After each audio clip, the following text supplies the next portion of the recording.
पहलगाम आतंकी हमले में मारे गए डोंबिवली के तीनों नागरिकों के पार्थिव शरीर आज दोपहर 1:30 बजे दिल्ली एयरपोर्ट से डोंबिवली के लिए रवाना हुए। अनुमान यह है कि पार्थिव दोपहर करीब 4 बजे डोंबिवली पश्चिम के भागशाला मैदान में अंतिम दर्शन के लिए रखे जाएंगे। भागशाला मैदान पर अंतिम दर्शन की तैयारी जोर शोर से की जा रही है। स्थानीय प्रशासन और पुलिस व्यवस्था भी मौके पर तैनात रहेगी।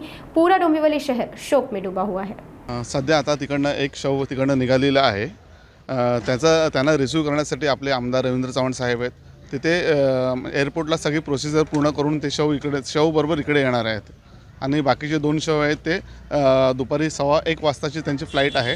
त्यांनाही ते रिसीव करून ते इकडे त्यांच्याबरोबर येणार आहेत। भागशाळा मैदानामध्ये हे सर्व शव आणले जाणार आहेत का? हो, एकेच ठिकाणी कसं आहे ते 3 मृत व्यक्ती आहेत, ते नातेवाईक आहेत। त्यांच्यामुळे ते एकत्र शव आणण्याची त्यांची मनस्थिती आहे, म्हणून त्यांनी सांगण्याप्रमाणे आपण एकाच ठिकाणी शव हे करण्याची व्यवस्था केलेली आहे। साधारण किती वाजेपर्यंत हे शव डोंबिवलीत दाखल होतील आणि कुठे अंत्यसंस्कार करण्यात येईल? साधारण 3 ते 4 वाजेपर्यंत डोंबिवलीत शव येतील। त्याच्यानंतर पुढची प्रोसिजर होऊन साधारण 7 वाजता रामनगरला जे आहे दत्तानगरला शिवमंदिर जवळ तिथे त्यांना अंत्यदर्शन विधी करण्यात येईल।